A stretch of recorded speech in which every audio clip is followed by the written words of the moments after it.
diyakini sebagai tempat yang paling suci, di mana diyakini bahwa Allah Subhanahu wa Ta'ala telah menunjukkan kepada Nabi Musa tentang penampakannya di muka bumi yang Nabi Musa tidak sanggup untuk melihat.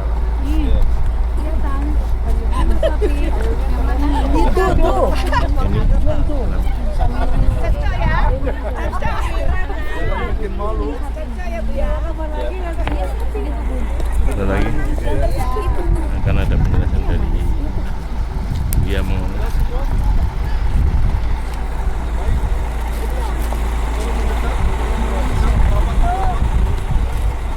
saya mau hanya kasih sedikit informasi nanti dilanjutkan sama Buya. Di sini pernah terjadi 9 peristiwa. Yang pertama, Nabi Musa ketika membunuh orang Mesir, Nabi Musa melarikan dirinya ke sini. Ini dulu daerah yang dipercaya namanya Madian. Madian ini adalah seorang nabi juga.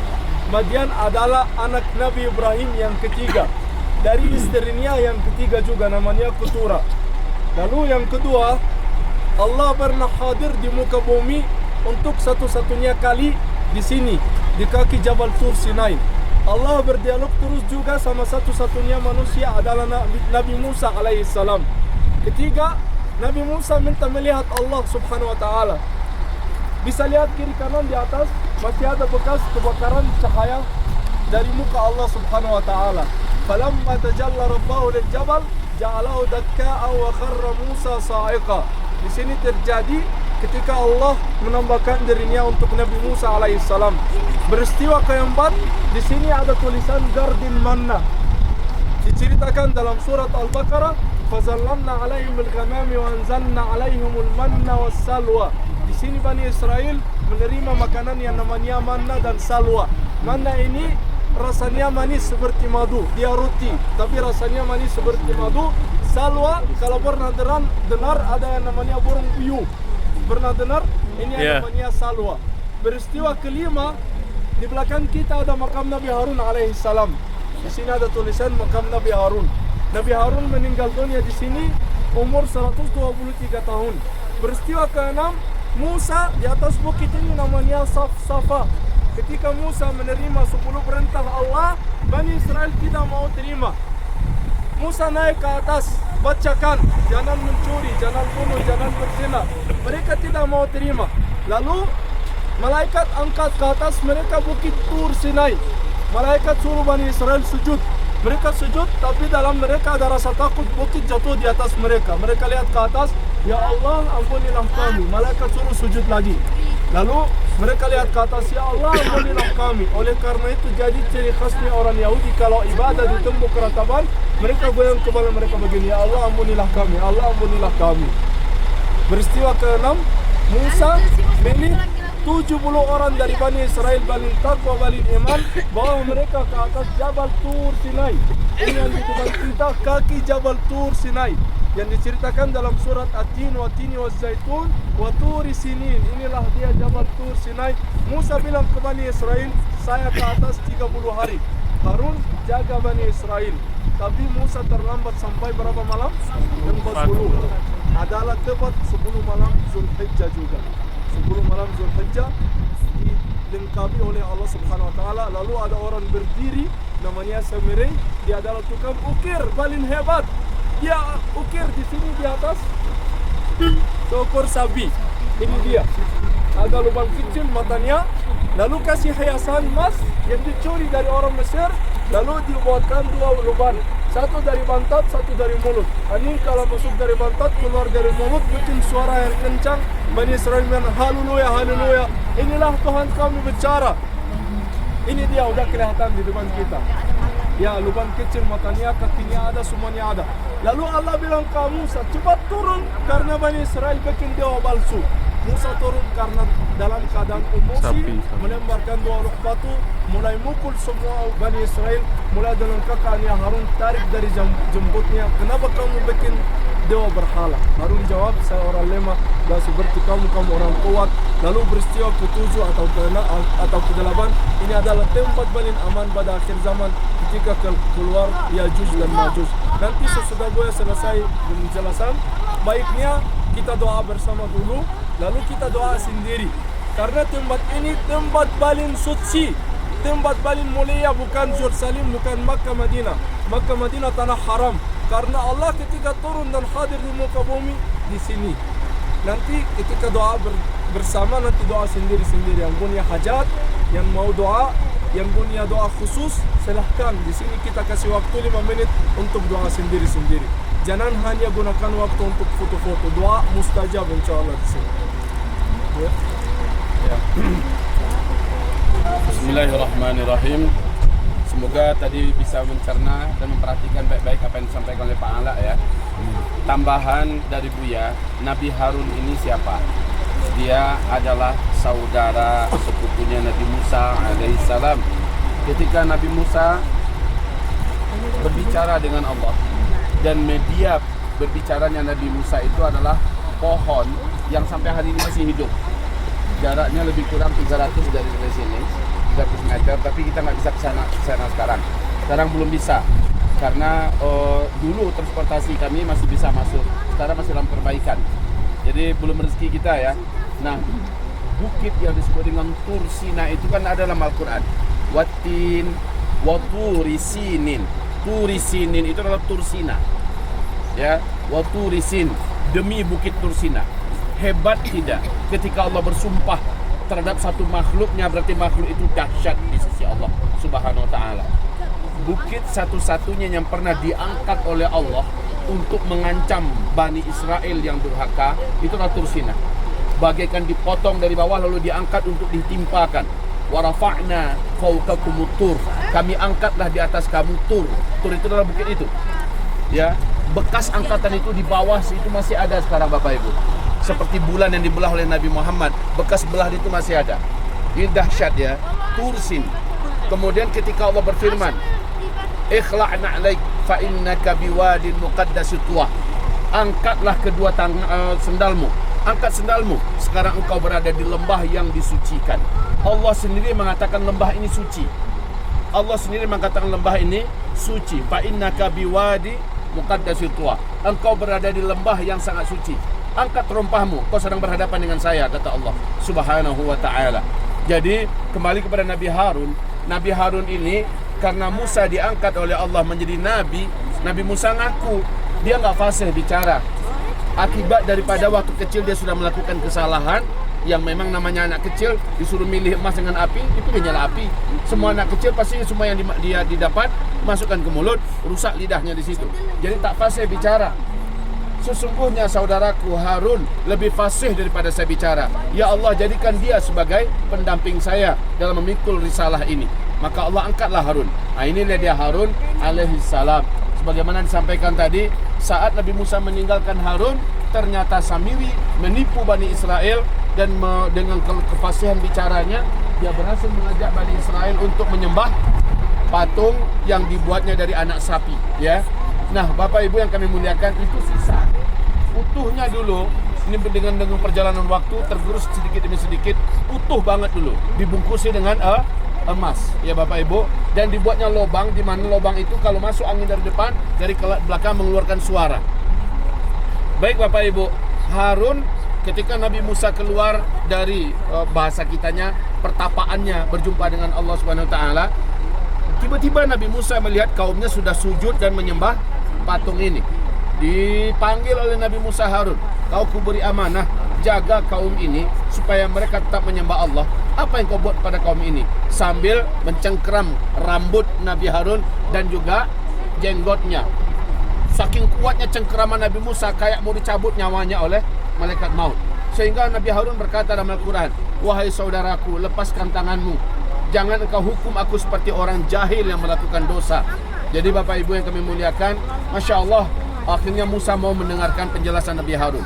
Hampir saja mereka membunuh saya, kata Harun. Saya sudah larang mereka jangan sembah ini.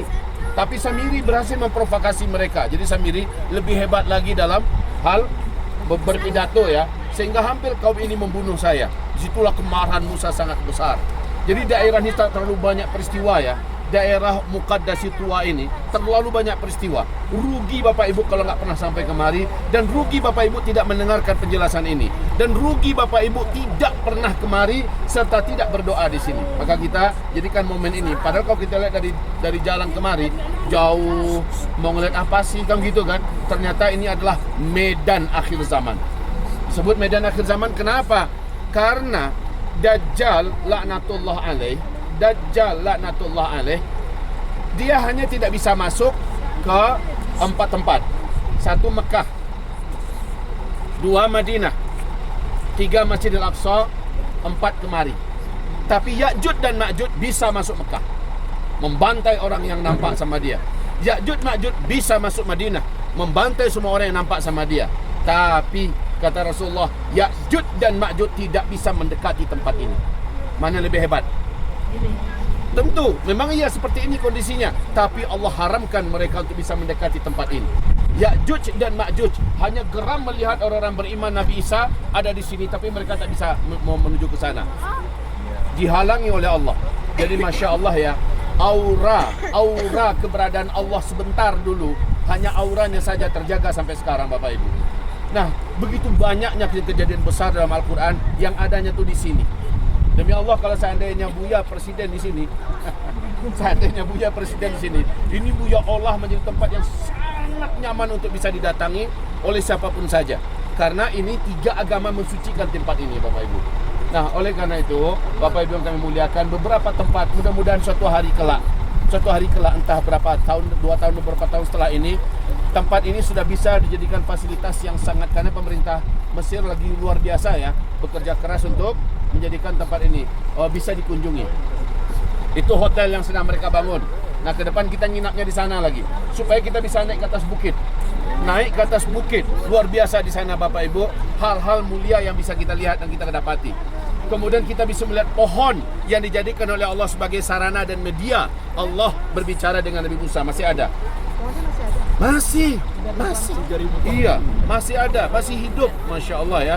Kemudian ada pohon zaitun yang ribuan tahun umurnya, Masya Allah. Dan juga ada mata air yang Nabi Musa membantu anak-anaknya Nabi Syuaib. Anak-anak putrinya Nabi Syuaib kan terpaksa dia harus mengalah para laki-laki duluan yang ngambil, sehingga dombanya kurus-kurus kan.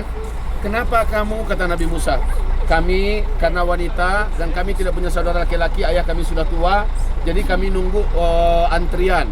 Paling terakhir lah airnya ada sisa sedikit, jauh pula lagi jadinya kekeringan, lalu menderita domba-dombanya. Kalau kata begitu, kata Nabi Musa, tunggu sebentar. Nabi Musa orangnya gagah, badannya kuat. Ketika melihat dia datang, orang bersibak semua. Gagah Nabi Musa itu, malaikat maut aja takut sama Nabi Musa. Benar ya, dalam Sahih Bukhari, Nabi Musa lah satu-satunya Nabi yang pernah mukulin malaikat maut sampai tanggal dagunya ini. Hanya Nabi Musa, hadis Sahih Imam Bukhari. Gagah Nabi Musa itu Bapak Ibu. Jadi Nabi Musa datang, melihat dia datang, performennya yang luar biasa, orang langsung bersibak. Nabi Musa mengambilkan, langsung dikeserahkan sama kedua anak gadis Nabi Syuaib. Cepatlah wanita ini memberikan minum untuk domba-dombanya dan pulang ke rumah. Kaget ayahnya, kenapa kalian cepat pulang? Ada seorang pemuda, ayah, begini. Orangnya tinggi, maco, keren, soleh, baik ayah. Wah, si ayah sudah melihat nih, ada bunga-bunga cinta di mata. Nah, kata ayahnya, panggil anak itu kemari. Baik ayah, datanglah ayah, kami mengundang engkau ke rumah. Nah, itu ceritanya, kejadiannya itu di sini. Kejadian itu di sini. Setelah melihat Nabi Musa dari dekat, boleh jadi menantu nih. Dia kan? Pada akhirnya ditawarkan, kau nikahilah salah satu anakku, tapi dengan maharnya begini-begini. Siap, kata Nabi Musa alaihissalam. Kenapa Nabi Musa terdampar di sini? Tadi sudah disampaikan oleh Pak Ala, Nabi Musa secara tidak sengaja, karena kuatnya berlebihan, sekali pukul nempel di dinding, mati. Bener loh ya ini. Sekali pukul nempel di dinding, mati. Itu saking kuatnya. Kalau berkumpul Muhammad Ali, Mike Tyson semacamnya dengan Nabi Musa minder di tempat mereka. Saking hebatnya Nabi Musa ini. Jadi Bapak Ibu, saat Nabi Musa memukul dan mati tanpa direncanakan oleh beliau. Lalu ini menjadi isu yang hebat, karena yang dipukul oleh Nabi Musa adalah kaumnya daripada Firaun. Jadi di sana itu ada suku Kiptiyah dan Firaun dari sana. Kemudian ada Bani Israel yang memang jadi ras terbawah, ras termuda di paling bawah. Bapak Ibu yang kami muliakan, Nabi Musa pun lari kemari, kemudian bersembunyi di sini. Disinilah pertemuannya dengan Nabi Syuaib ya. Lalu terjadilah pernikahan dan seterusnya. Disinilah perjanjian besar. Ketika Nabi Musa berkata, "Ya Allah, aku ingin melihat kepada wajahmu. Perlihatkanlah wajahmu."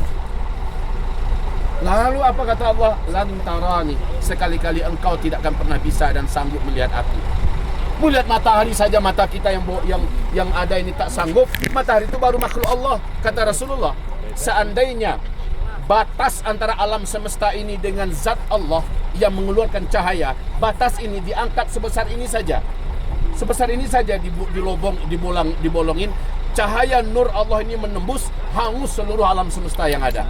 Bagaimana mata engkau mau melihat aku, wahai Musa? Lan tarani. Sekali-kali engkau tak akan sanggup melihat aku. Tapi kalau pengen juga, kebelet juga, oke, saya akan coba, kata Allah. Tapi kau lihat sendiri hasilnya. Kemudian bukit ini yang menghangus di atas itu, ini lebih tinggi dari ini sebelumnya, Bapak Ibu. Buar, meledak, hancur saja hancurnya, seperti dibakar dengan tegangan puluhan ribu atau ratusan ribu volt ya. Itu belum lagi Allah datang, baru falamma, maka tak kalah bukit merasakan tanda-tanda kedatangan Allah. Belum lagi datang Allah ya, baru merasakan tanda-tanda aja baru sudah hancur. Kharra sa'iqa. Musa langsung pingsan di tempat. Melihat kejadian itu, dan Musa akhirnya terbangun langsung sujud minta ampun pada Allah karena punya permintaan bodoh. Nah, hadiah terbesar untuk orang yang masuk surga nanti di akhirat, dalam surga Allah izinkan dia, Allah berikan kekuatan kepada kedua bola matanya, dan Allah angkat tirai antara makhluk dengan zat Allah. Kita semua bisa melihat Allah. Wujuhu yawma idzin nadhirah ila rabbiha nadhirah. Wajah-wajah yang di dalam surga saat itu benar-benar cerah ceria gembira. Kedua bola mata mereka yang apa adanya melihat kepada zat Allah Subhanahu wa taala, dan mereka melupakan semua kenikmatan surga. Hilang semua kenikmatan surga, sehingga ketika Allah bertanya pada mereka, "Gimana hambaku?" Apa kata para hamba? "Ya Allah, kami tak butuh surga, kami izinkan bisa melihat engkau selama-lamanya." Ya, ini nanti Allah di akhirat saja, di dalam surga saja. Tapi kalau di dunia, jangankan mata kita yang lemah ini, bukit yang terbuat dari batu saja tak sanggup untuk berhadapan dengan Allah, baru tanda-tandanya itu sudah hancur. Baiklah Bapak Ibu yang kami muliakan, ini dia beberapa hal yang mulia. Maka keberadaan kita di sini, kita doa kepada Allah Subhanahu wa taala. Memang tidak ada ayatnya, tidak ada hadisnya untuk menyuruh kita berdoa di sini. Tetapi berdoa disuruh di mana saja, betul? Sementara kaki kita udah nyampe di sini, ngapain kita kalau tidak minta kepada Allah kemuliaan dan aura yang sedang membungkus badan kita sekarang, udara yang sedang kita hirup, cahaya matahari yang sedang menyinari tubuh kita, seluruhnya dipenuhi dengan kesucian dan keberkahan. Karena kita berada di lembah yang suci dan berkah, maka Uya sangat yakin, berdoalah di sini khususnya menghadapi fitnah huru-hara akhir zaman. Dajjal saja tidak bisa masuk kemari, Ya'juj Ma'juj saja tidak bisa masuk kemari, dan kita sedang masuk kemari. Maka apa yang perlu kita lakukan di sini kalau tidak meminta kepada Allah Subhanahu wa taala agar kemuliaan, keagungan dan kesucian yang Allah jadikan untuk lembah ini, Allah jadikan meliputi kita sampai kita pulang nanti ke Indonesia. Gitu ya. Baik, sekarang Satu menit dikit. Ya. Waktu itu kan sama keluarganya bilang, "Saya lihat api, tunggu saya," katanya. Itu di sini bukan lihat apinya. Dari coba lihat itu ya. Posisi kita seandainya di sini saja, apinya besar, bukan sembarangan. Tapi di sini maksud lokasinya. Sana. Oh, sana. Bukan sini ya. Sana. Ya, di sana ada pohonnya. Jadi Nabi Musa mengatakan itu apinya besar. Nabi Musa tak yakin keluarganya akan sanggup, dan perjalanan agak jauh. Jadi kata Nabi Musa, "Kalian tunggu. Saya melihat situ ada api." Semuanya melihat ada api. Mudah-mudahan saya bisa ambil api untuk menerangi jalan kita. Gitu ya. Nabi Musa tahu resiko, sementara dia orangnya kuat, cekatan ya. Kalau terjadi apa-apa dia tahu bagaimana cara menyelamatkan diri. Lah kalau bawa bini gimana? Bawa para pembantu dengannya, ini akan berisiko kalau mereka ikut. Jadi Nabi Musa tinggalkan mereka di sini. Di mana tepatnya, apakah di sana kita nggak tahu pasti ya. Yang jelas jauh dari lokasi ini, dan Nabi Musa pun bergerak ke sana. Nah, disitulah Allah berfirman, "Hai Musa, Ya. Tapi itu sebelum Samiri kan kejadiannya? Belum, Iya, sebelum. kan? Wong dia belum jadi nabi Iya, kok. makanya 2 kali ya. Iya. Waktu zaman Iya. sebelum di sini, Samiri kesini lagi gitu, 2 kali Iya, kesini. Iya. Jadi kejadiannya itu sebelum Nabi Musa diangkat jadi nabi. Iya. Ya, sebelum Firaun dimatikan oleh Allah Subhanahu wa taala. Kejadian Nabi Musa mengalami ini. Nah, setelah Nabi Musa jadi nabi, dia kan balik lagi ke Mesir. Bedanya 40 tahun. Balik lagi ke Mesir dakwah. Merekrut kader demi kader ya, generasi demi generasi untuk beriman. Setelah itu Firaun pun mengejarnya dan dia pun tenggelam. Kisahnya begitu ya. Maka mereka pun kembali untuk setelah Nabi Musa membunuh dia diangkat jadi nabi, baru dia jadi dai ke sana. Nah, jadi kisah antara Nabi Musa menjadi dai itu adalah setelah dia menikahi putrinya Syuaib, gitu ya. Baru Nabi Musa pergi ke Mesir. Gitu, Pak? Ini 2 kali kesini ya. Waktu sebelum Nabi ya, setelah Nabi 2 kesini lagi gitu kan. Ya. 2 kali kesini. Baik ya, Bapak Ibu. Ada pertanyaan yang lain? Itu kuburan orang Kristen. Kuburan Nasrani yang enggak. Yang mana? Oh, ini. Oh, yang ini. Kalau yang ada salib di atasnya orang Kristen, kalau ini Muslim punya. Dan yang dekat Nabi Harun tadi, itu kuburan rakyat sini juga. Orang Muslim juga.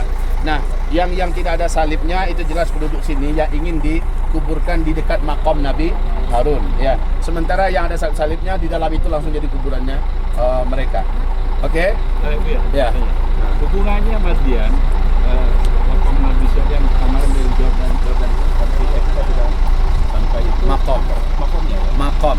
Kalau makom bukan berarti kuburan. Tapi di sana bukan Madian juga.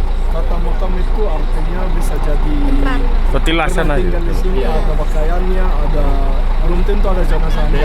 Tapi kalau menurut versi sejarah Madian ada di sini. Yang sana bukan. Belum tentu benar. Yang di Jordan bukan Madian. Belum tentu Itu benar. Madian di sini. Makanya. Baik, ada lagi Bapak Ibu? Jadi Pak, Bukit Tursina itu sana, Mbak? Yang itu ya?